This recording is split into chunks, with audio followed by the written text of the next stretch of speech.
Frederica. Thank you so much for being here today. I'm so grateful that we get to interview you. I would love if you could introduce yourself. Hi, thanks for having me. So, my name is Federica, and I'm based in Italy, in the Rome area. And I'm in my 40s, and hopefully starting my third career. So, I've been a musician before, I've been a researcher, and I just published a book, but I don't know that writer will be my third career. I'm just switching to a new job sector. But between let's say during COVID, I did publish my first novel in 3 languages, which allows me to be on your podcast because I wrote it in Italian, but it's also in English and Dutch. I have dealt with science communication, and I'm a podcaster myself. So I love walking in nature and YouTube binge watch stuff I'll never reveal. So Love it. I would love if you could tell us what your book is about. the book is called In the Heart of Tuscia. And Tuscia is the name of the region where I live right now in Italy, where I was not born in. I moved here after COVID. And the book is set here, and it's the story. You'll notice kind of an overlap with my life as a story of a young woman who moves to this land of Tuscia, and with the company of a man who lives here, she learns to know the territory because they go and visit different places every time, and also they grow closer together. So there is a friendship and then a sort of love story, and every chapter is called as a different place. And I guess what you should know, not knowing anything about Tuscia, is that it coincides with a province of the city of Viterbo, which is squeezed between Rome and Tuscany. And it's beautiful land, very, very green, with the main city at the center, Viterbo, but then all the rest around it. It's just small towns, oftentimes hilltop Etruscan towns. And so these two people, the main characters in the book, that every time go and visit a different place, do so in this kind of specific environment where in 30, 40 minutes drive, you're in a different town that, yeah, okay, is coherent with the history of the place, but also has its own history. So it's a different place with peculiar things to see, the specific beautiful things to see, a castle here and an old bridge there. And sometimes they go during the day, and sometimes they go during the night. So there's this leitmotif of exploring a territory together with someone like a Virgil that shows you around. But the voice that we hear throughout the book is that of the woman telling this story that's just happened. So it's fresh in her memory. And that's why she switches from the past tense to the present tense, because she falls into her memories and she relives them so vividly that it's as if she were there at that time. And also she starts talking about the man as he, but then again, she feels like she's right there again as she tells the story. So she switches to saying you oftentimes. Love that. What inspired you to write your book? My life experience. I moved to the land of Tuscia during a special time, during COVID. So I was not really motivated nor free very much to explore the place. And it so happened that I did meet someone that more or less, took me around and made me see some places, just like I say in the book. And everybody asks if this is my story. And it's so hard to explain because yes, in good part it is, but on the other hand, no, it's not. And I'm not going to tell you what I did not put in the book because it's my life and it's my private story. But there is an overlap, and it's somehow, anyway, if I wanted to write my journal, I would not be ashamed. I would say this is my story. But this is an imagined, if you want. It got several awards, and one of these is a special award called Between Reality and Imagination. And I believe that that's the sweet spot of the book, because many things in the book actually happened, and some maybe not so much so. And then, like Laura Ingalls of Little House in the Prairie said when she was asked whether everything in her books were true, she said, "It's all true, but it's not the whole truth," right? So what inspired me to write this was actually what I had lived about in 2021, that has changed my life. In fact, there is a tattoo mentioned in the book that also became the cover picture of the book. And I do have that tattoo. So the overlap is real. Love that. When you were writing your book, who were you thinking of when it comes to who your book is for? Well, if I may, I would say that it's for everyone who is alive and searching, because maybe you can identify yourself with the main character, so the woman, a bit more than if you're a man. But actually, what she asks herself, what she's confronted with, are existential questions. Where am I? This is a new place. You feel uprooted. And it's not a negative feeling, because it's just you just feel the uncertainty of life, but you also see the beauty of it, because every meeting, every new place that you happen to see by accident, everything is like a gift. And so this person, we mostly really hear her thoughts, and we only know the male character through her thoughts and what she reports that he said. And therefore, like I said, maybe if you share some the gender, age, and other things with the main protagonist, it will come easier. But I actually think that without overdoing it, because it's also a thin book, it's a quick read and it's very light, that it's very much existential. In fact, I said there's love in it, but I've always hated to call it a love novel, because that's not what it is. It's way more philosophical than love, but there's romance too. Love that. How long have you been writing, and what made you really sit down and start? Well, by now I know, because I wrote other things. I know that writing should be this sort of, regular, well, should be, they say so, right? You cannot just make artistic work when you have the inspiration. You have to be consistent.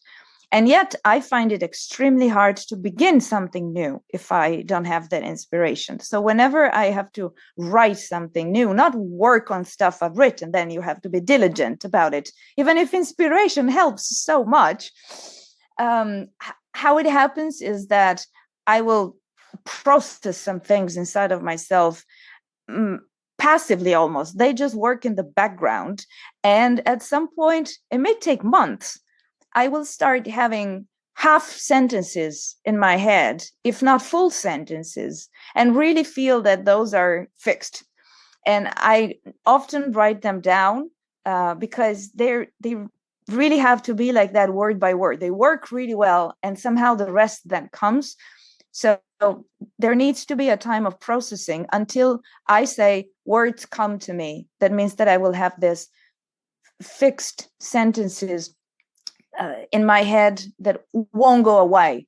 In fact, I had the beginning of this book, which begins with I remember exactly where I was sitting when.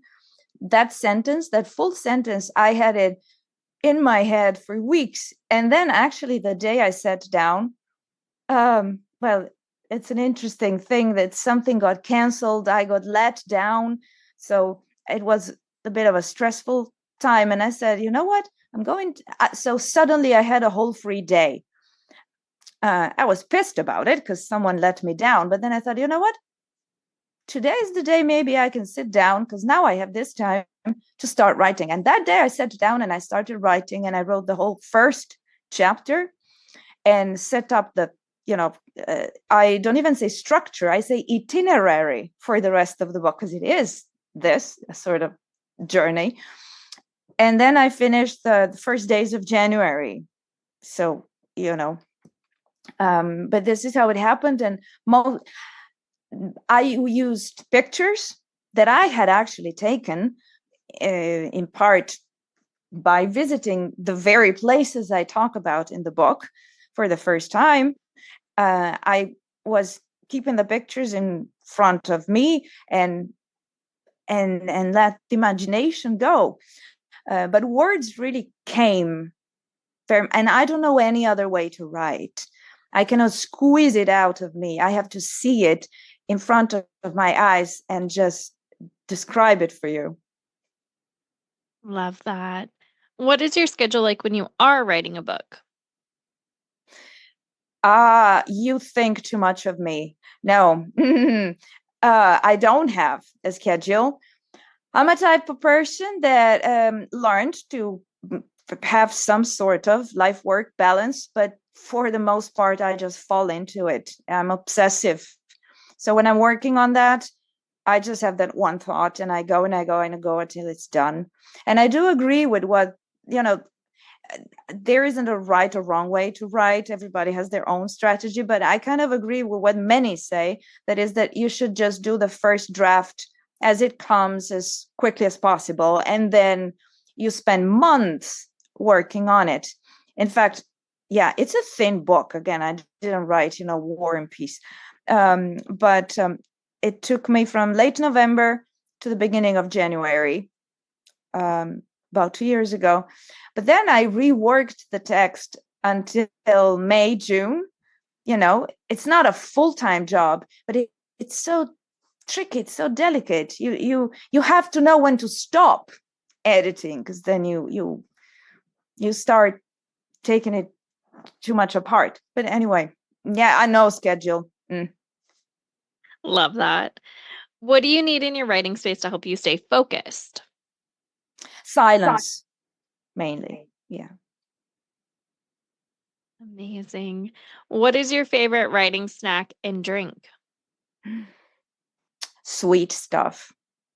Sweet stuff. When I'm creating, I let myself overindulge in sweet stuff, sugary stuff, because I just feel the brain is using up all of that energy. Yeah. Yeah. And if I sit long hours, I will not be able to eat a full meal or so. So I'll just keep, I guess, drinking sugary stuff. Yeah, it doesn't sound great. Love it. Love it. What type of books do you personally enjoy reading? Oh boy, I love real life stories, not necessarily biographies, Not, biography is very much what happened in my life. And of course, I editorialize what happened, but it's really stuff that would answer the question, what I understood in this life, sharing your experience going through life. I enjoy that. I actually started enjoying just stories, so I read them and I see how they're constructed. I've read, oh boy, I read in Italian a lot and in English. I did read the whole series of Little House on the Prairie. I mean, I'm not too good for any read. I'm not saying, I only read Dostoevsky and the classics. Absolutely, I'll read anything. I'll read anything. When I was younger, like teenager, I would literally read anything. Now I know that some stuff is not really worth my time, but I'm always curious because you never know. And behind, I like to think that whoever sat down and put the work to make that book believed in it. And so I value that. And every time I open a book and read the words there, it's like someone is talking to me.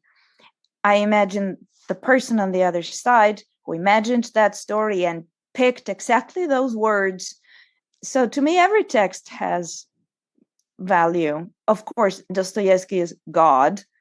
My other favorite writers would be Marguerite Yourcenar.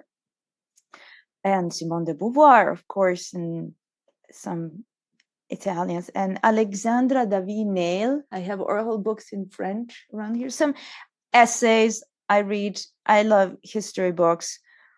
I would like to read philosophy, but I always find it inaccessible to me. So I would watch. That's why I binge watch philosophy lectures on YouTube. Love that. Are there any books or authors that inspired you to become a writer? Um, yes. So nobody knows this, and now they will know that despite being a musician, a researcher, a globetrotter, my first desire was to be an author when I was 5 years old, before I learned how to write. So I cannot say that anyone inspired me to want to write, but for sure, then when I was in my early 20s, I really admired Simone de Beauvoir. And I found that every time I was reading her books, I was writing better. Just Simone de Beauvoir effect. Her language is so solid. Conversely, my, you would say, current favorite author, Marguerite Yourcenar, she writes so well that when I read her, she actually wants me to stop writing, because it's, how can I ever, dare put any word on paper? Like when I read her, I have to stop sometimes, put the book down. I look up at the sky and I say, how does this woman write? Is a miracle. So, you see, I love her, but the effect will be the opposite. Like you listen to a great singer and you just want to shut up. Same thing. Love that. What books did you grow up reading? Did you have an all-time favorite? An all-time favorite growing up. You know what? I used to read that series of Nancy Drew from elementary school on. So that's really growing up. And then in high school, I had a favorite, I guess, from I don't know, third year in high school. I don't know how you count it over there. I was about 15. I fell in love with this Italian author, Alessandro Baricco, which you may know because they made a movie out of theater monologue he wrote called Ocean. Oh, Ocean. The Pianist on the Ocean. Are you familiar with that? The Pianist on the Ocean? I'm not. I guess that's the name. With anyway, so you see, Italian reference doesn't fly, but it's been translated, so it's not niche. Someone may know Baricco, and that was it. But I was really reading everything. I am currently. I'm a parallel reader. Okay, so I have probably 40 books open now, digitally on my iPad, on my computer, and on paper. I don't mind reading on any sort of device, and or paper or digital. And I just started a book called The Game of Life and How to Play It. Was passed to me by a friend just yesterday, and I'm telling you the author. I have it right here. The Game of Life and How to Play It by Florence Scovel Shinn, and it was published in 1925, printed in the United States of America. So I'm really curious to read this because, you see, I'm also hungry for, what really fascinates me. I enjoy the Harry Potter movies, but that's not my kind of literature. I'm also crazy about a book that is called On Not Knowing How to Live. And this is not self-help books, not cheap philosophy. I just like the different experiences and accounts of people who have been here before us, were confronted with similar or different situations, but we're all humans, and we have to find a map, a strategy to navigate life so that it's tolerable or pleasurable even, and how to be in the world.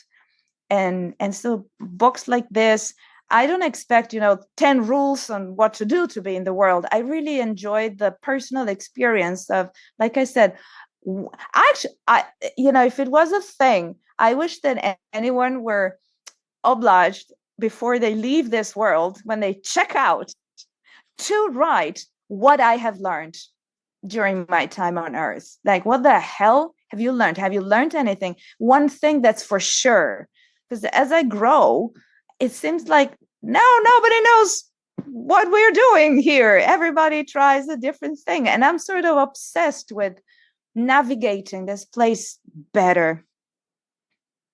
Love that.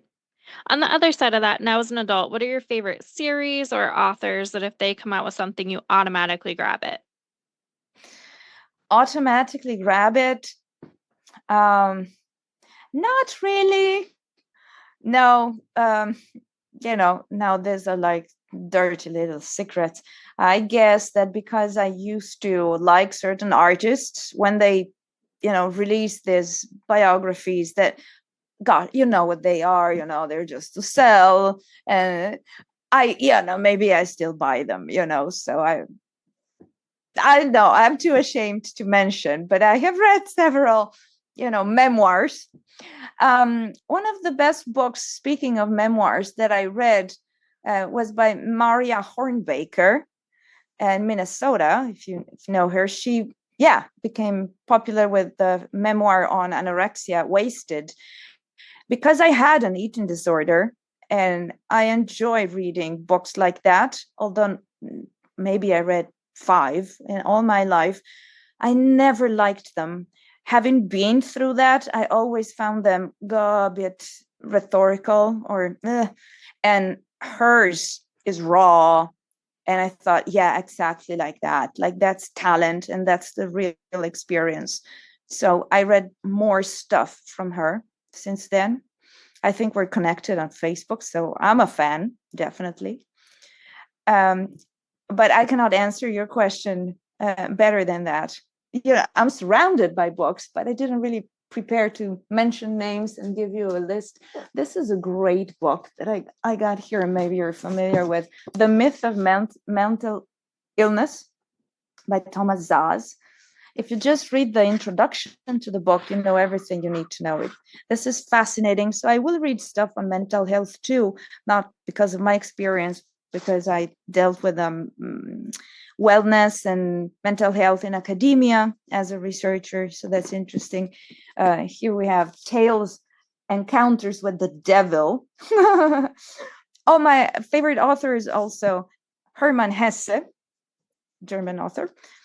And I'm reading now Il Gioco delle Perle di Vetro, which I have no idea. I almost read anything by him, including all the anthologies that they put together by taking bits and pieces from stuff he's written. And they put a wonderful title that I can never resist, because then he wrote so much. You never know if that's something he wrote or not. I always buy it. And then it's an anthology, a collection of pieces. But I still read it. I really like him. And Il Gioco delle Perle di Vetro, maybe the game of glass. I don't know. I can look it up. Hesse game. The Glass Bead or Bad Game. I don't know how to pronounce that word. B-E-A-D. Is the last full-length novel by German author Hermann Hesse. Pretty thick. I'm working on that also. And this author, Alexandra David-Neil, she's, not niche, meaning those who know her adore her, or you don't know her. There's no in between. She wrote many books. I have them all in French because most were not translated to Italian, for example, but maybe English. She was an explorer in Asia over the turn of the 19th and 20th century. As a woman, she was an opera singer before, born in Brussels, in Belgium, and not just passionate, but someone who studies Buddhism in Nepal and wrote about it so well. And so it's travel journals, something else I like to read super much, which is probably reflected in my book because it's an itinerary. Love that. What would you tell someone just starting out with reading again? With reading again, it's It's so hard. It's so hard. It's so hard because I wouldn't force anyone to read. Funny story, the man that I talk about in the book, was inspired by a real person, and we're friends, or we were. And at that time when I wrote the book, this is a person who doesn't read and told me so. Like, I don't even read instructions of stuff I buy, nothing. And I gifted him the copy of the book when I printed it, before I even thought of publishing it, because I didn't mean it for publication at first. And this is how I put it. I said, I know you don't read, but if a book talked about you, would you? So pick a book that may interest you, and this is what I would say: try to sit down thinking that someone's talking to you, because I believe that most people who don't like reading see this object, this thing, and the words on the page like a dead thing. It's so 1900s, it doesn't move, it doesn't talk, it doesn't change. I'm guilty of that too. If I'm tired, many times it's easier to watch something than to read. Or I'm scrolling my phone in my bed for 1 hour and I'm awake. And then I say, well, I might just read 2 pages of this book. I read 2 lines and the eyes are tired. True, but sit quietly. I would say you have to understand that reading takes time. Reading takes time. So you have to sit down. And something else to probably, I would say it's nice if you keep in mind, is that reading is doing something. I guess people have these stacks of books that wait to be read because they're waiting for that gap in their schedule, that free moment that will casually come, and they say, when I have time, I read a book. No, you have to make the time. Reading is doing something. And I know it's not very popular. In the past few years, I have definitely stayed at home some days and said, no, sorry, I'm busy, cannot come. And I was at home reading the whole afternoon. It's doing something. It takes time. It takes so much time. Number one, because you want to sometimes stop, enjoy, reread, imagine better. You're not in a rush. And sometimes think about what you just read.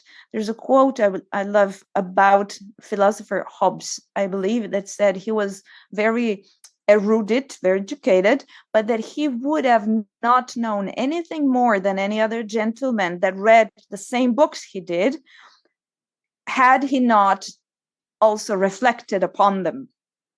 You see, that's very nice. And yeah, that it takes time, but that it is doing something. Now I'm reading. And the slower you read, actually, the more you enjoy. If you reread a paragraph with a description of something and you try to picture it in your mind, you will see that you can stop and do it more vividly. Again, Evans, yeah. There's so many ways to get pleasure out of this activity. Love that. On the other side of that, what would you tell someone just starting to write their own book? I would really just say, get it out. Just write. Don't be too concerned about taking courses. By the way, I don't believe in courses to teach creative writing. It's all interesting and stimulating, but they don't. Yeah, let's just say I don't believe in that. So you just have to do it. It's true that to some people it comes more natural, easier. And I have read unpublished stuff from some of my friends, because when they knew that I was going to publish, they sent me all their unpublished works for sort of evaluation. For some reason, I changed in their view. And I always appreciated reading that stuff. Sometimes it's very authentic and genuine, but you can see the flaws. And it really got me thinking, because I thought, I don't know that I could help them correct these flaws. It's how you think, it's the words you pick. You don't change that. The only person that can refine that is you. And I'm not talking about like technical construction of plots and stuff that seems to be the craft of Netflix series. Sometimes you can really tell the technique and you say, this is perfect. I'm not really into that. I like less, not, you see, you cannot say less structure or imperfection. I just don't care about a blueprint and what works and technique. So I really enjoyed the voice of someone writing. And I would say, just get it out. Because if you don't do it today and you think there's something you can do during this year to improve and start writing in a year from now, it's not going to be better. If anything, you'll get better by writing. So write it and then, put it on the side and write it again. Like, tell me again the same story over and over. Pretend that burnt. Tell me again. So rewrite from scratch the same scene, Love that. What's one thing that people are generally surprised to find out about you? No, that I don't have this easy peasy life that they think I do, because I tend to be to have a very positive look on life. They would never imagine the demons I live with, and they don't pay rent. Amazing.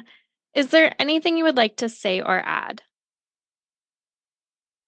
I am just so happy that I got interviewed about this topic today, and I feel that I would have done much better if I had had more names and more success stories to tell you, because books are a big part of my life. And maybe I'll say this in conclusion, whatever it may mean, to your audience as they try to build a picture of me in their minds, or if it resonates with them, books had such an important role in my life that I actually had to learn to give more importance to people and to living.